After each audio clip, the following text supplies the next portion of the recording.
All right, we are back on the Andre Duke Show with Carter Smith. How is everybody doing this evening? I just am a little late. I know, a little later than normal. Um, just getting it up and going.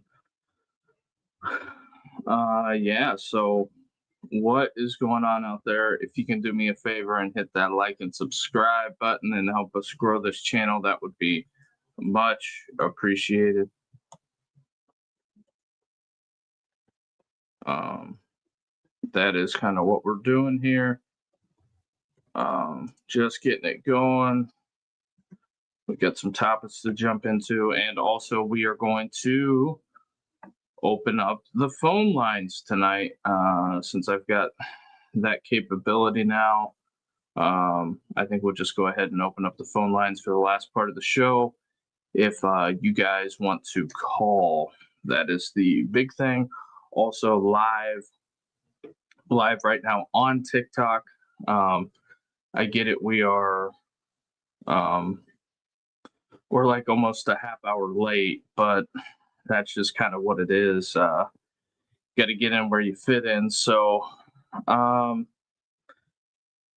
looking at everything that has been going on, breaking news: more granted eligibility. Indiana starting safety Lewis Moore, 24 years old, wins the lawsuit versus NCAA to continue playing this season.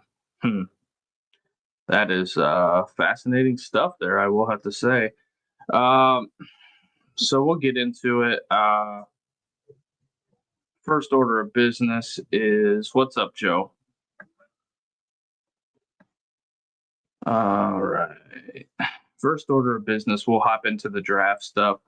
I think the draft stuff is very bizarre, but here it is off the bat. When in seconds, I'm in here. I'm here. Right on.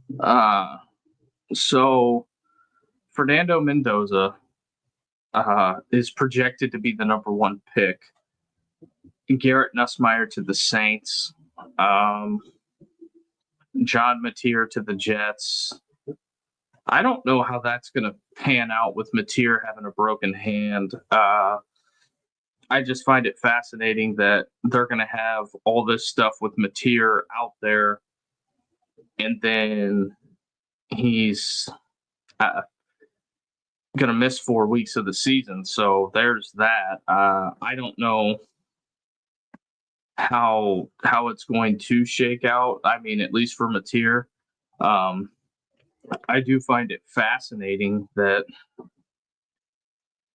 that's kind of what they have going. I just can't believe that they would have them up there. If Downs is available, okay, but I want O line for the Giants. Oh, I think the Giants are gonna. I don't know how the Jackson Dart experiment's gonna go because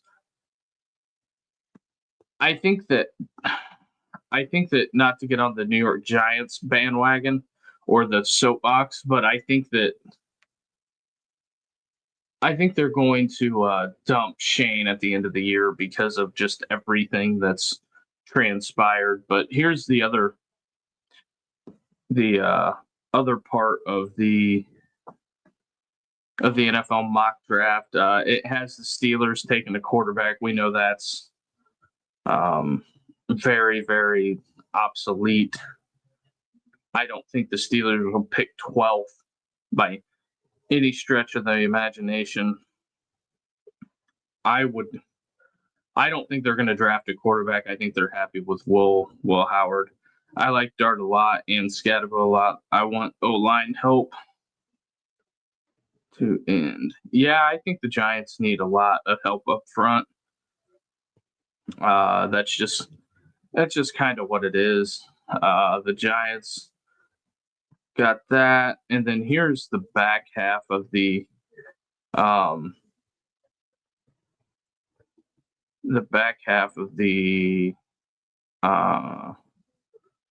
mock draft. I look at this. Do I think Josh Hoover's a first round pick? I don't think so. but with the way quarterback is evaluated and drafted now, I think that he could be. Cade McDonald is definitely for Ohio State going to be a first-round pick. I think he's a stud. So there's that.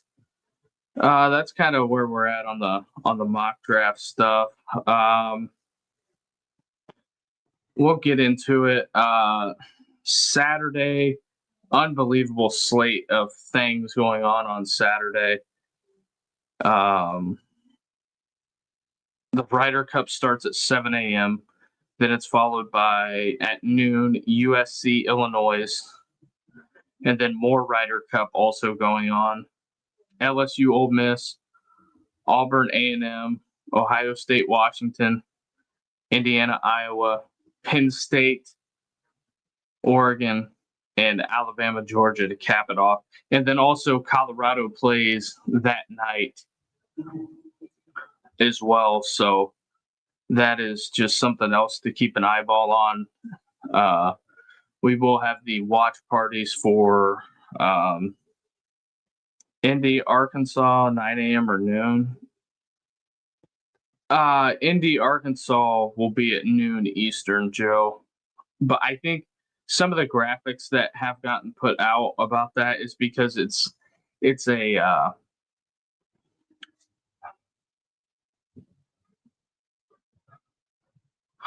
so that is unfortunate. Somebody said we have a wedding scheduled for Saturday. That is no fun, especially with that lineup when you have the Ryder Cup, you have just all those things going on Saturday. That is unbelievable, unfortunate. Makes it tough, to be honest. So there is that. But here is the bottom 25 in college football. Oklahoma State leading the way. I don't know what Gundy and I don't know what post Gundy looks like just yet. I think that it's I don't know what they're gonna do. It just depends on what they are looking for. I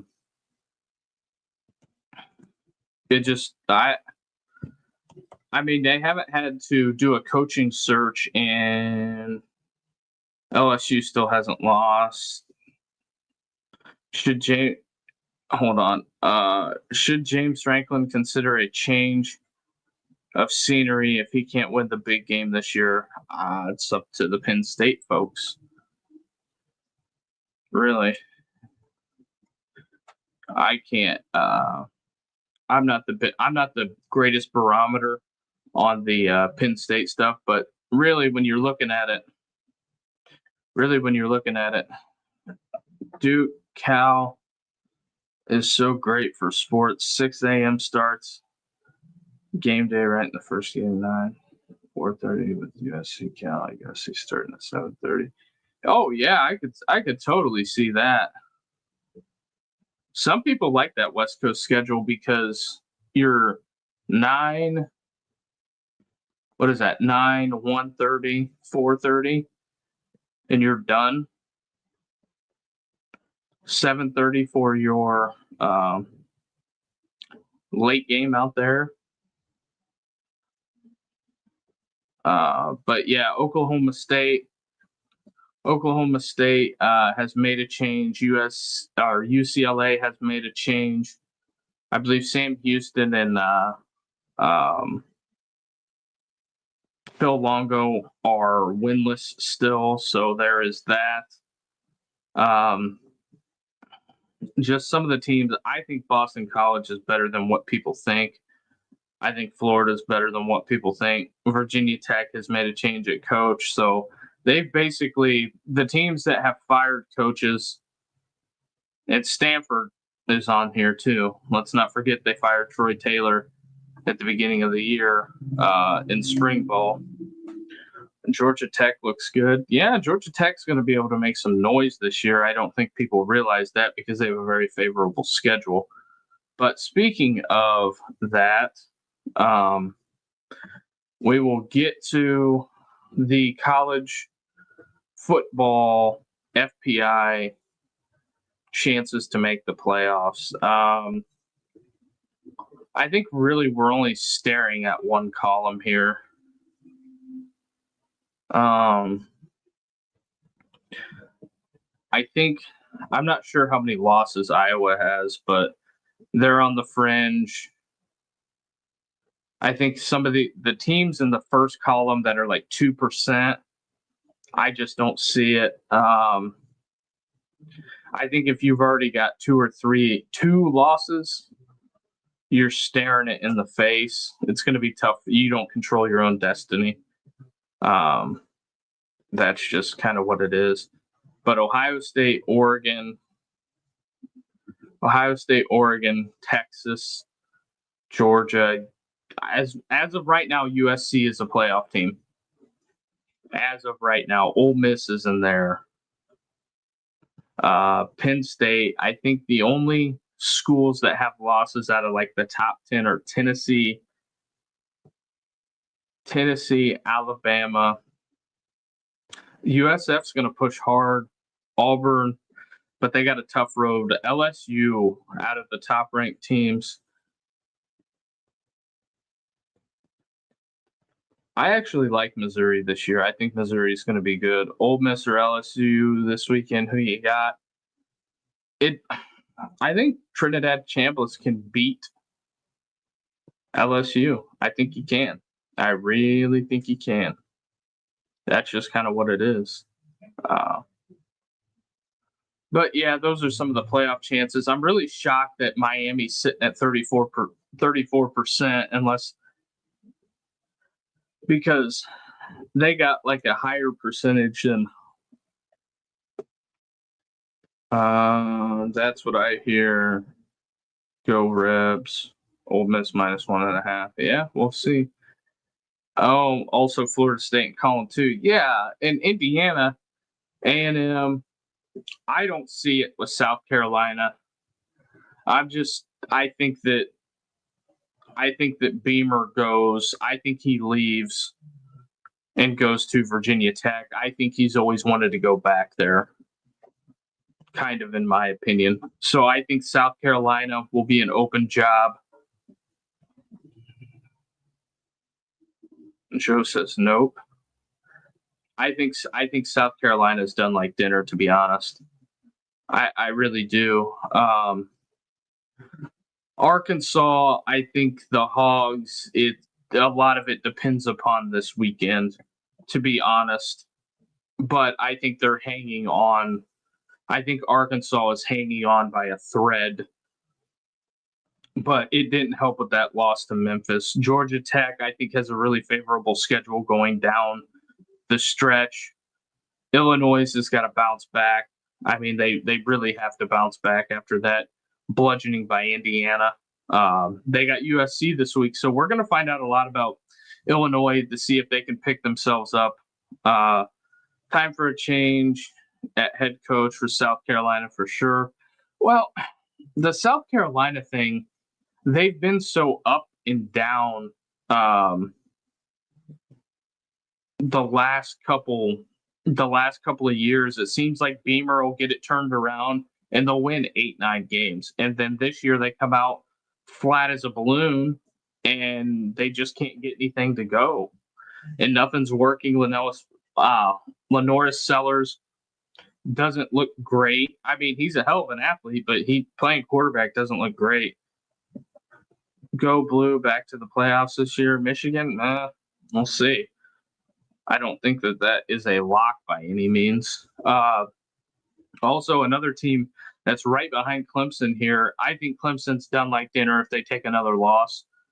I think they'll probably lose to South Carolina, but I don't know how much investment Beamer's going to have at the end of the year, to be honest, because I really think that it's to the point to where if he checks out, he's gonzo.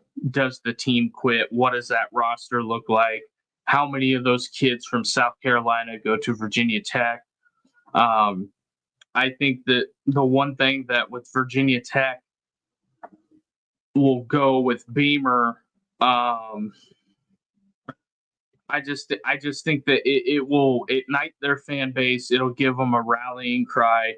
It'll let them go out there, kind of like when North Carolina hired Belichick. It lets them get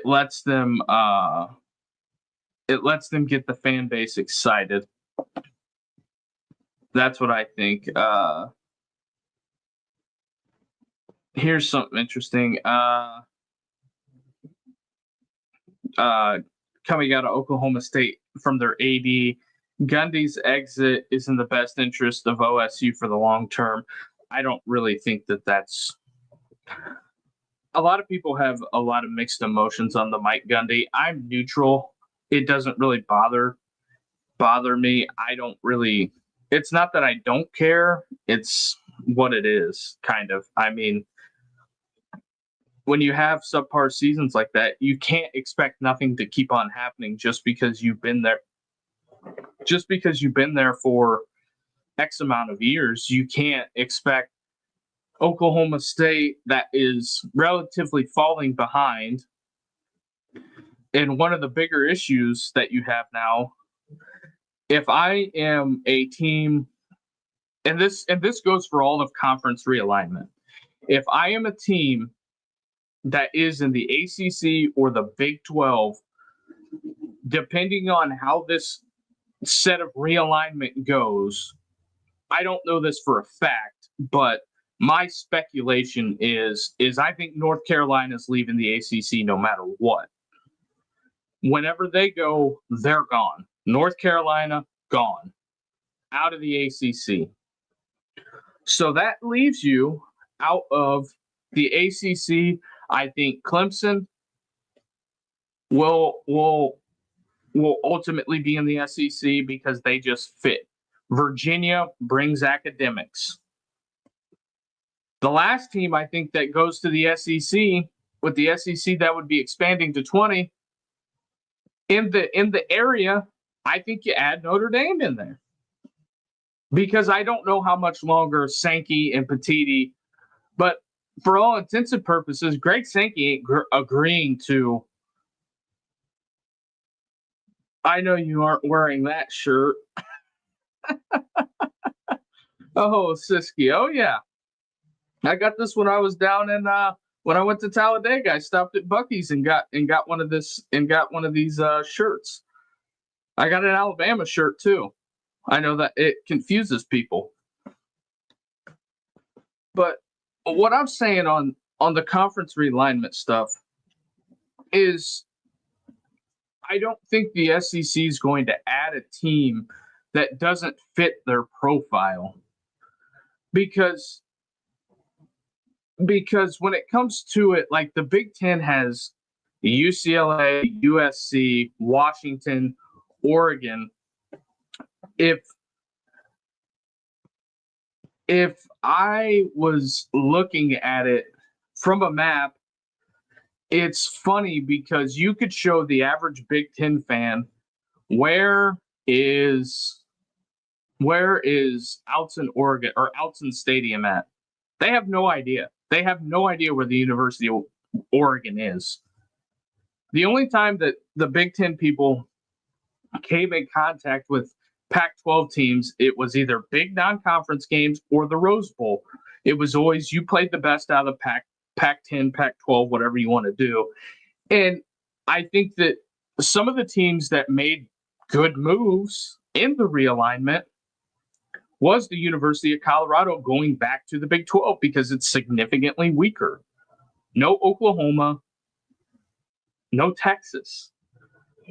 I think Texas and Oklahoma fit in the SEC. Now, do I like what they've done with their common opponents? No.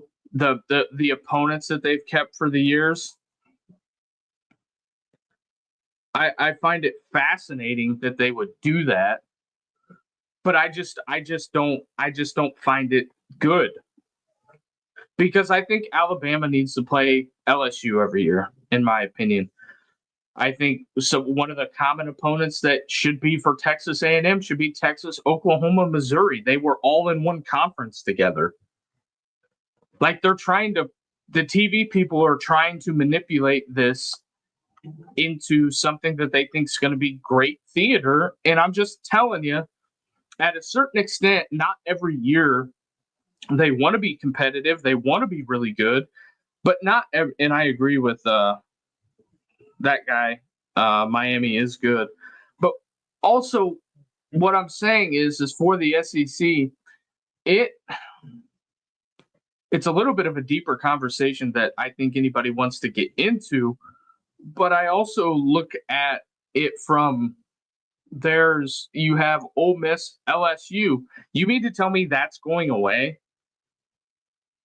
And I get it, every team wants to be competitive, every school wants to be really good every year, but at certain times, not every school is the best or they're good. Oklahoma's fell on hard times. A&M has fell on hard times. The one team that hasn't since Kirby took over has been Georgia. Alabama since Saban, although they tell you they're on hard times, but that's also something else that I wanted to dive into. Alabama, they're just putting it down for when it comes to be two super conferences. Yes, that is what is going to happen. I don't think it'll be necessarily two super conferences. I think the teams that don't make it into whoever survives the ACC Big 12 coup that's going to happen. And I think the SEC is going to initiate this, and I think they'll put the ACC out of its misery. But I'll be interested to see what Miami and Florida State do, because I don't think the SEC is going to take them, because it doesn't really do anything for the SEC. And I think Miami and Florida State are too good to join the American. They might be in the Big 12. I mean, realistically, they'd be the two best teams in the Big 12. I mean, once Deion leaves Colorado, it's going to go back to what it was. I'm just telling you. Unless they hire somebody that's serious, but I don't think Colorado is serious about football. I know that this will probably get clipped up, but look at all your coaches between. Go look at Mac. They hired Gary Barnett, serious football guy. Look at who they've hired Look at who they hired post. I'm trying to think of Dan Hawkins. From Dan Hawkins to Deion Sanders, look at who they hired, and that tells you everything you need to know about Colorado and how serious they are about football, in my opinion.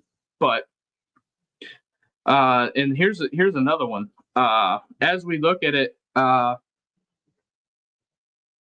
just down this list, it is an end of an era. Mike Gundy fired, Nick Saban retired, Urban Meyer retired, Mac Brown pushed out, Bob Stoops retired, Jimbo fired, Spurrier retired, Harbaugh coach of the Chargers, and Dabo. It says Dabo is washed, but I don't know.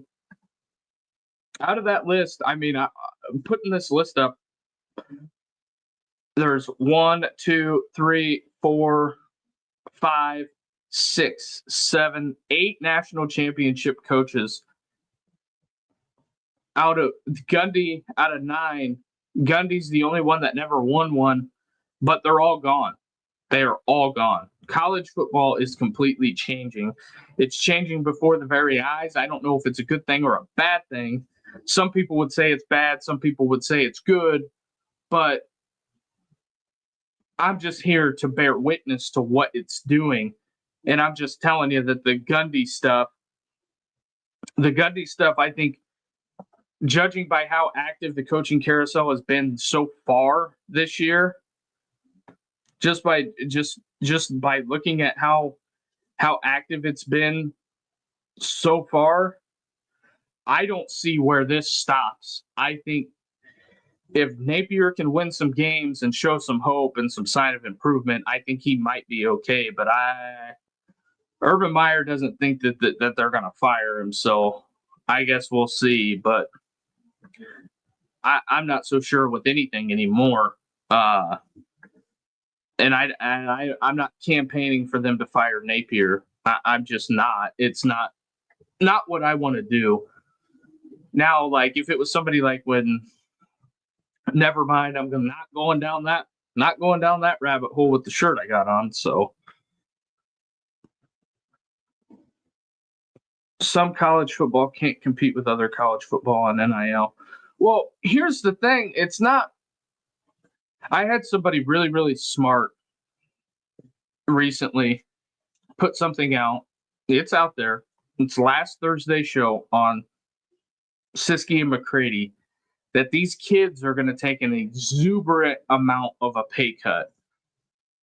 Neil and Tyler disagreed on it. I think that why? Because it's all about money, and now more than ever, it wasn't that way up until the mid '90s. I think it's always all been about the money. It's always all been about the money. It's never not been about money. I think that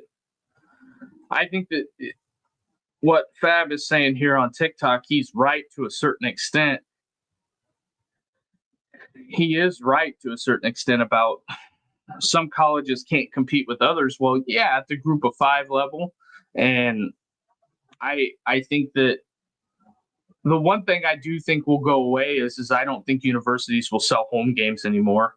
I think that some of the people that are going to participate in the Ireland thing, in the overseas thing, and like the Germany thing, yeah, they're going to get a bag out of that by selling a home game. I would say it's going to be equal to or greater than what they would make at a home game or a percentage of it.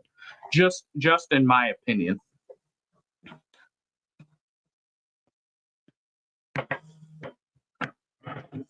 Universities have a lot more control now with ESPN, Fox, CBS, ABC, all control college football.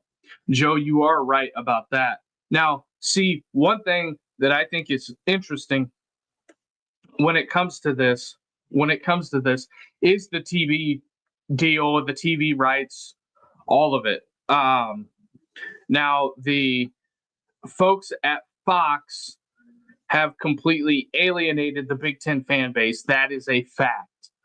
They have alienated the Big Ten fan base. Not going to lie on that one. ABC and ESPN have hit a home run on this. I hate to be this guy, but we'll go look at this. We'll look at it if I can find it and get it pulled up. Where are you?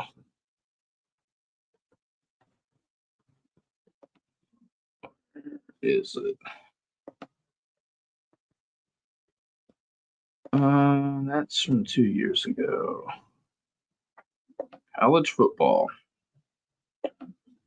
I'm trying to find this real quick so I can read it to you guys. Where is it?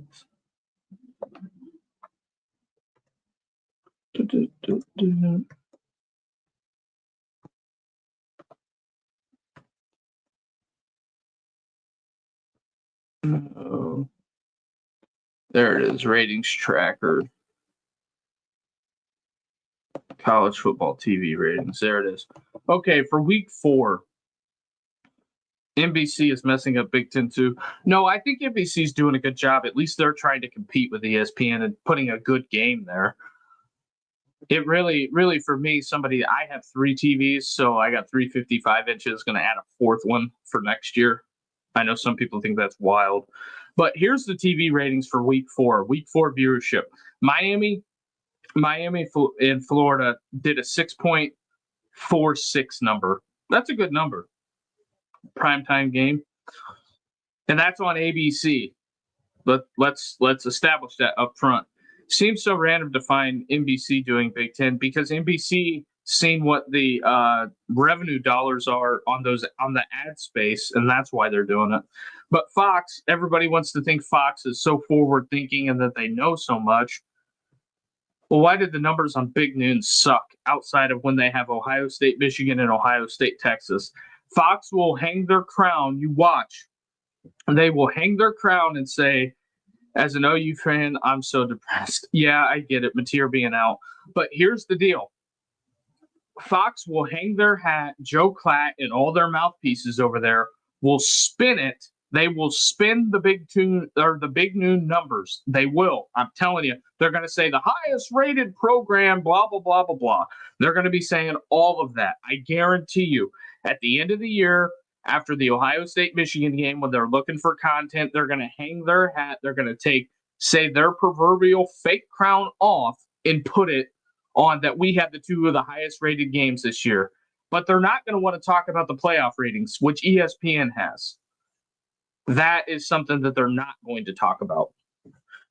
Because if you go and look at this, Michigan, Nebraska at 3:30 did a 5.3.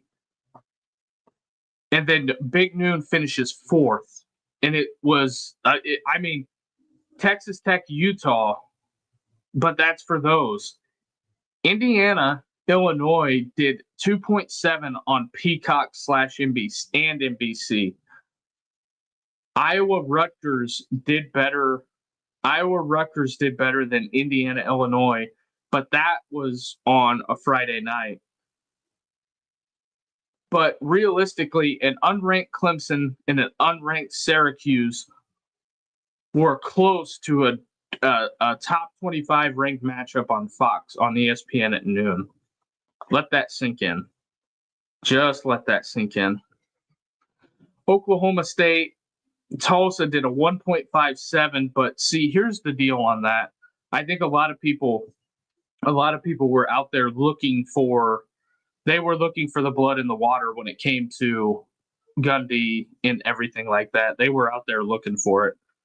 They can say they weren't, but they were. That's why everybody tuned in. Because it was, are they going to win? I don't think so. Are they going to win? That's all that was. That's why that drew a big number, and it was a Thursday night game. But if you go and look at the stadium at halftime, it was pretty much empty. It also seems disjointed because of the new teams joining the conference. That's also something to do with it as well. But if you look at the previous week, TV numbers, Georgia does a 12-5. ABC had 17 million people watching. Over 17 million people for 2 time slots watched ABC. That was Florida LSU did a 7-6.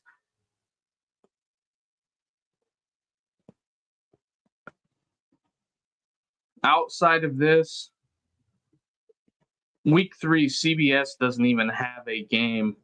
Thoughts on USF? If they keep winning, they got a shot. They got to go through Tulane, though. But the CW almost did 1 million.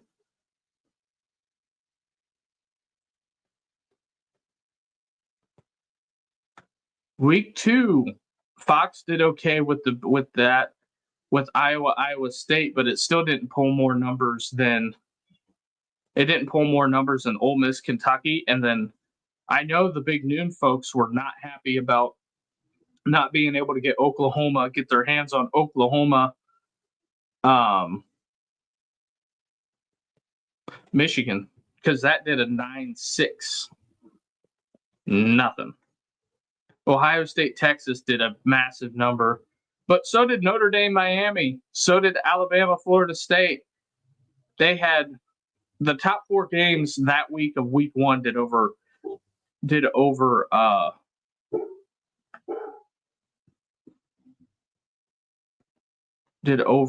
10 million. So that's just kind of where that is at as far as TV ratings wise. So that's where we're at. I think that CBS did a colossal a colossal failure on TV ratings. But the TV ratings, when they all come up, I think you're not going to see the major conference realignment until 2032, until all these TV deals come up for negotiation. And prediction: Auburn, A&M. I think Auburn covers the number, to be honest. Well, Duke, you do know how these things, broadcast stations determine who gets what games. I don't. They do a draft. So whoever owns the rights to the home game, they do a draft. So like each week out of the Big Ten games, Fox gets the first pick. They get the pick of, I think it's ESPN, or I think it's Big 10, Big 12 is what Fox gets the first pick of, what they want. And then they just fall in line. So what they've done now by ESPN and the SEC aligning together, they are branching out and sticking more popular games. They're basically, what they're trying to do is put a doubleheader or a triple header on each week to where you don't go watch the Big Ten. That's essentially what they're doing. And then they take that data to their advertising partners and say, see, why should you cut them a bigger check? Well, the problem is that Fox has alienated a lot of the Big Ten fan base because Fox refuses to have night games. They don't want night games. They want to dominate the noon hour right out of the gate. That is pretty much what Fox wants to do. Does it work? I hate to say that it does or it doesn't, but it's just kind of what it is. But like this schedule right here, the best game in the Big Ten next week is going up against Notre Dame, Arkansas. Not the best game in the Big Ten, but they couldn't put, because Ohio State's at Washington, they couldn't make it a 9 a.m. kickoff. They just would, the West Coast teams won't do it. So that's just what it is. So CBS will have a good game next week, but it goes up against Ohio State going up against LSU, Ole Miss, and Auburn, Texas A&M. I just like, what do you want? What do you want the network to do? Because it's unbelievable. Appreciate the follow. I just don't understand how that is going to shake out. But also, let me put the phone line. I'll open the phone line because I will leave the phone line open. We're not on a hard out, but I'm kind of on a hard out tonight. But if you want the call-in number, you got to hit the link in the bio and come on over to the YouTube side of things, because when you put the call-in show number on the TikTok, you get some interesting calls.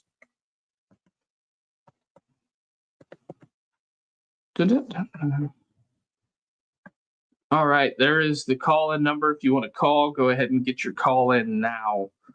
But that's pretty much the noon slate. And then you have Alabama, Georgia tonight. And I know Lane Kiffin had some comments about, well, when we play there, it'll be at night. Okay, Lane, they're not sticking LSU, Ole Miss against Alabama, Georgia. You drew the short straw on that one. I'm sorry, but you did. There's no winning that one. But the phone lines are open. The number is on the ticker below. If you want to call, get your call in. But yeah, there's that. But ABC knew what it was doing whenever they scheduled Notre Dame and Arkansas at noon. They knew what they were doing. It's like, okay, you want to say Big Noon dominates the noon hour or the noon window. I guarantee you ABC will be the leader in probably 2 out of the 3 major windows. That's what they're going for, to tell their advertisers Look at what we can do. That's what they're doing. But the phone lines are open. Number is at the bottom. We got about 20 minutes. I'll leave the phone lines open. So there's that. If you want to call, get your call in. So, but that's kind of where we're at. And then also, if you've made it this far into the show, go ahead and hit that like and subscribe button. Appreciate everybody that has followed the show. But yeah, we got the phone lines open. Just trying to check and see if I missed anything. Georgia's starting offensive tackle Ernest Green the third is listed as doubtful for the Alabama game. Interesting. Positive update on Auburn corner Jay Crawford, who continues to work his way back. Got a call. Who do we have tonight, caller? Oh, what's up, Joe?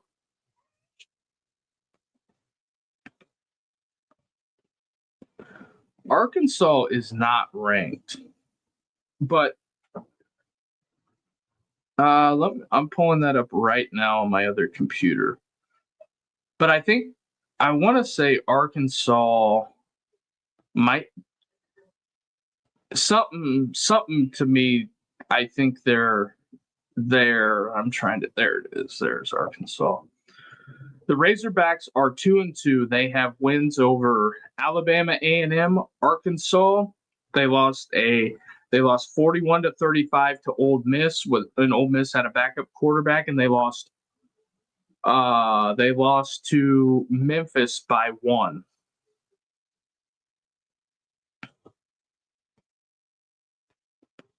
Yeah, yeah. Taylor Green's a big dude. He's a real dynamic athlete, good-looking athlete. I think he might. I don't know if he'll play quarterback on Sunday, but I think he could definitely play something in the NFL. I think he's a football player. Does that make sense to you? So Taylor Green is a 6'6", 224-pound quarterback out of Louisville, Texas, is where he's from.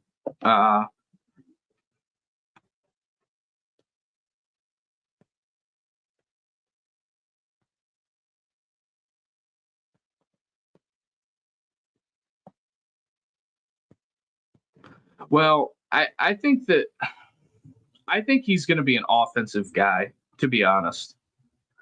I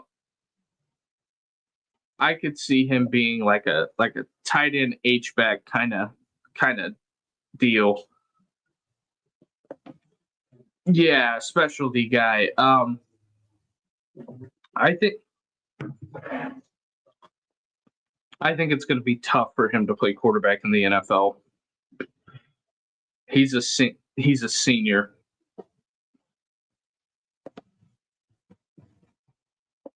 No.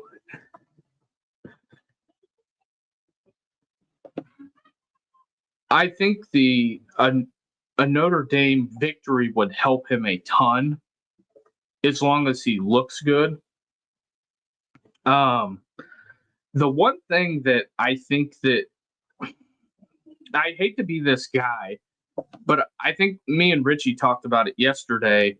We talked about this is a 1-game playoff. Each week is a 1-game playoff for Notre Dame.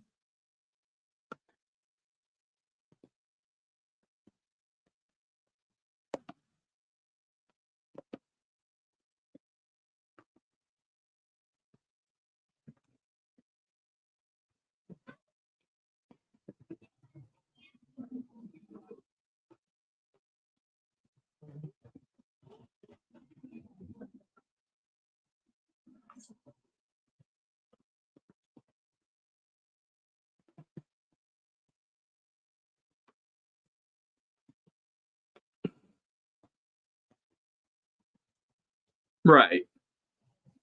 I think where where we're heading here is it hurt that Arkansas. I don't think I'm 100% correct on this. You might have to fact check me on it, but here's the deal. Sam Pittman, if I'm correct, has a extender clause in his contract that he gets an automatic extension no matter what for a 1 year, $7 million extension. It automatically kicks in if he gets to 7 wins. So I know. So this is why I think this Notre Dame game is such a big deal, because I think they were banking on Alabama A&M. They were banking on Arkansas State. I think they knew Ole Miss was going to be tough, but they were looking to go to Tennessee with 4 wins already. They were looking to be 4-1. Well, they dropped that one to Memphis. So it makes it, if so, it makes it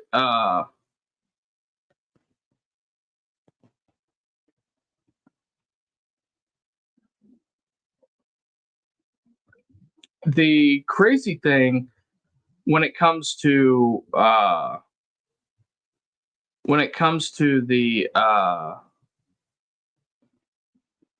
I hate to say it like that, but I'm trying to get their schedule pulled up right now, but they have Notre Dame, they have Tennessee, they have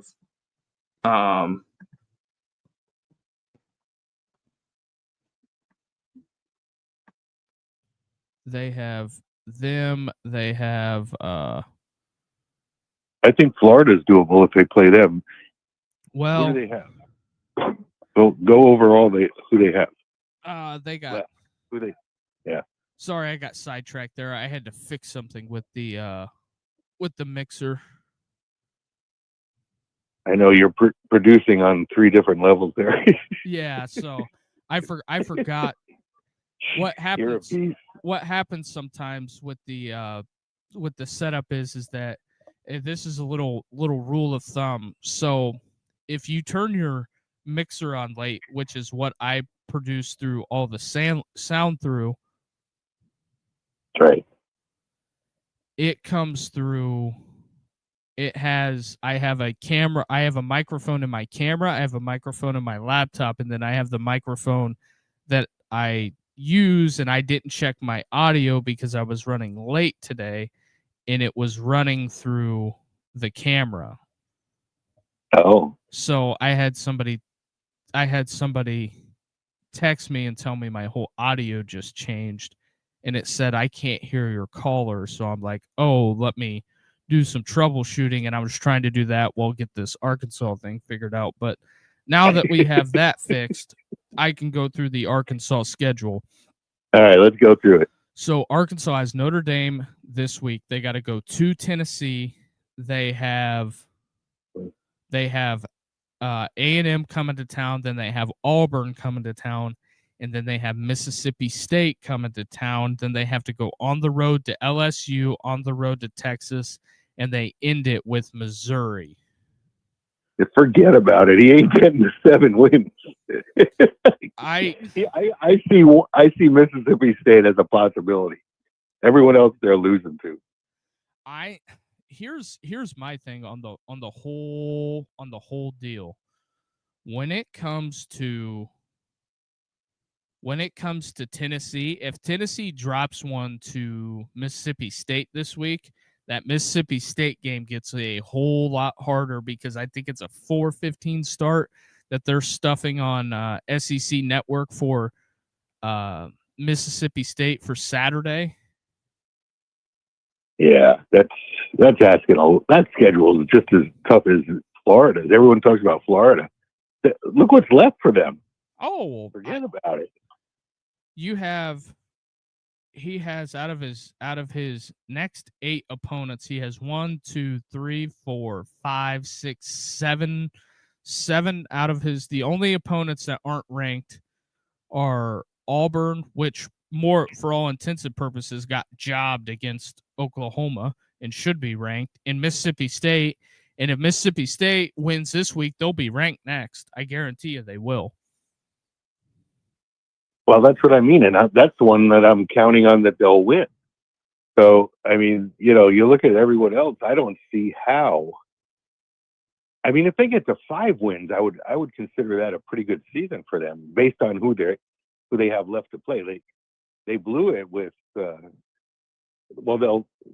Notre Dame. I don't expect them to beat Notre Dame, even though it's at home, because Notre Dame is just better. But I haven't seen this guy Green, and I know that our defensive backfield, Leonard Moore, isn't going to play. I don't know if you saw his injury, but his knee got bent in almost like the way a giraffe looks when he's going down for water. you ever see a giraffe go down to drink water? Yeah. Their legs go out and their knees come in. And that's how his leg got bent in like that. And when you're hit from the side like that, I as soon as I saw it, I said he's out a month. But he wound up playing a little bit longer, which was probably a big mistake. And he wound up making an interception, and he knocked down a pass. I mean, the guy is just brutal. But they're not going to have him, so they're relying on this freshman Zachary Smith or something.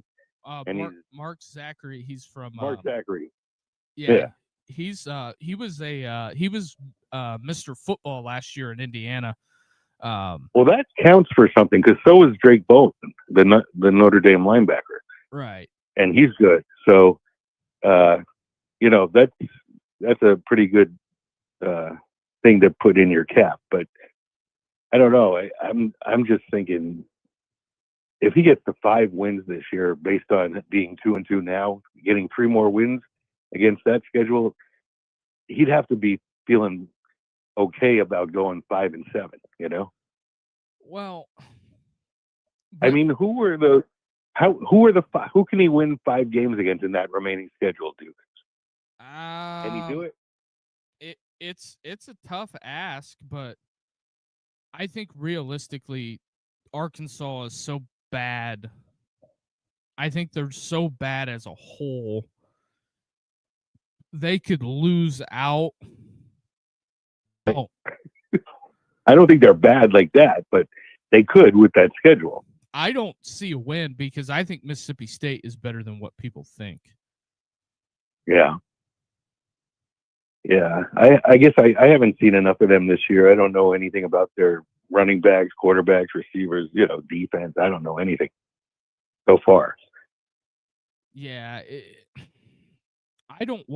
This is the first time out that Arkansas is going to make it on the stream. I've seen a bunch of Florida. I've seen a bunch of Miami, and I think the loss to Memphis is something that you can't have it, because you really, if you were 3-1 coming into this game, you would call Notre Dame a coin flip, and then realistically you'd be 4-1, and you would just have to win 3 games. Well, the funny thing is, I think people that are, Vegas or whoever making it a 5.5 point game realize that Notre Dame's defense is not nearly what it was last year. So they're giving a lot of benefit of the doubt to the Arkansas, keeping it to 5.5, I think. Well, I also think I'll be happy with a 1 point win. I'll be happy with getting out of there with a win for Notre Dame, because that's a prime setup to go. Notre Dame go 1-3 there. They're 1-2 now. They'd go to 1-3.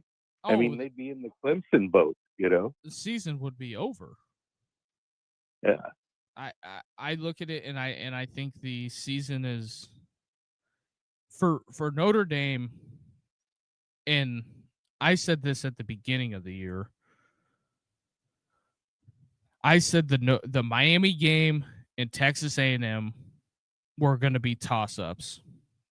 Yeah, they had to split that. They had to split that. I don't think Arkansas on the road is a gimme. Boise State, they'll win that. NC State, they'll win that. Who knows how good USC is, because we're about to find out how good SC is this weekend. Well, I think their quarterback is like a Heisman candidate. Maeva? I think we have to see more out of USC before I trust them. Because I've been watching them because I'm it's a rivalry, so I like to see what they're doing. So I watch them every week. And that guy, Maeva, and Lemon is like as good or better than Jeremiah Smith so far. I seen some stuff by some other people that I follow, and I had some Georgia fans tell me that the Zachariah Branch kid that was electric at USC, he's better. Didn't leave for NIL or whatever you thought he left for. He left because he wasn't going to play because USC's receivers upgraded that much. So I don't know how true that is. I haven't seen USC that close.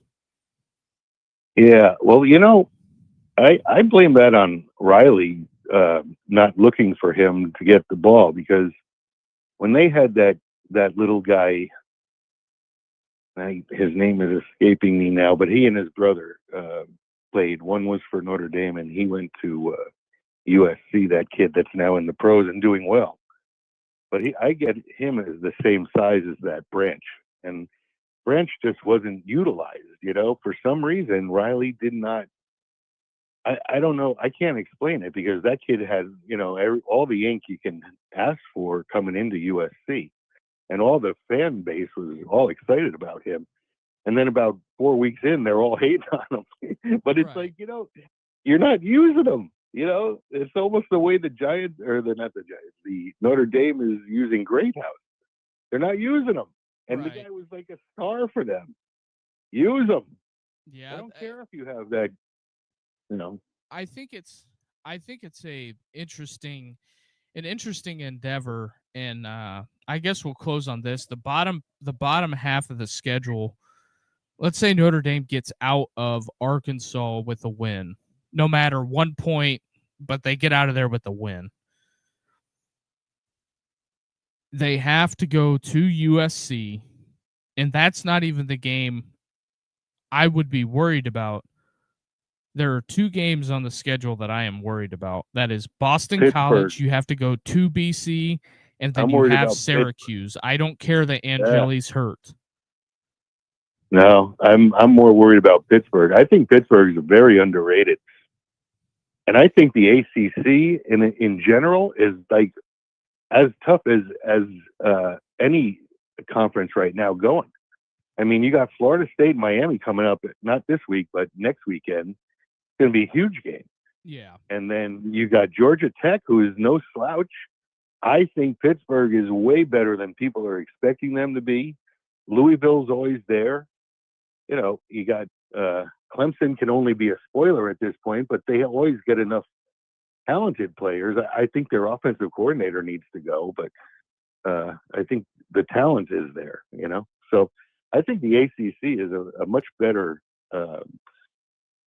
league than they've been in the last 20 years, I think the ACC is improved. I think Georgia Tech is a solid program. I think Miami is solid. I think Florida State is solid. I think Boston College is coached well, but Bill O'Brien doesn't have the horses yet that he needs to be competitive.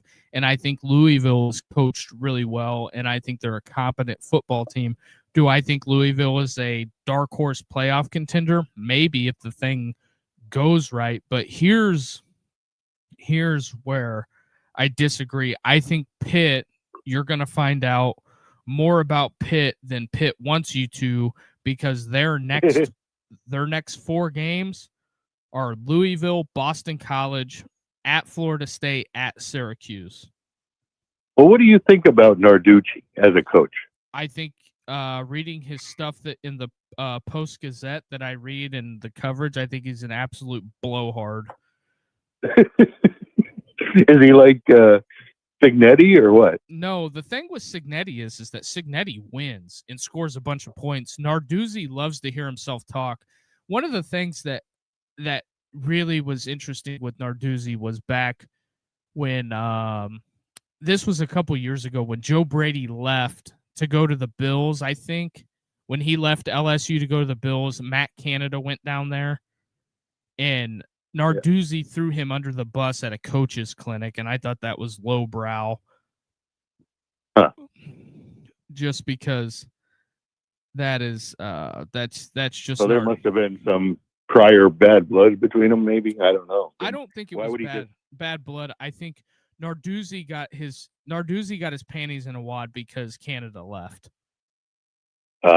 And okay. The thing that Matt Canada did at that time was, do you stay and be the offensive coordinator at Pitt for, I don't know, $970,000, or do you go be the offensive coordinator at LSU for $1.75 million or whatever they paid him?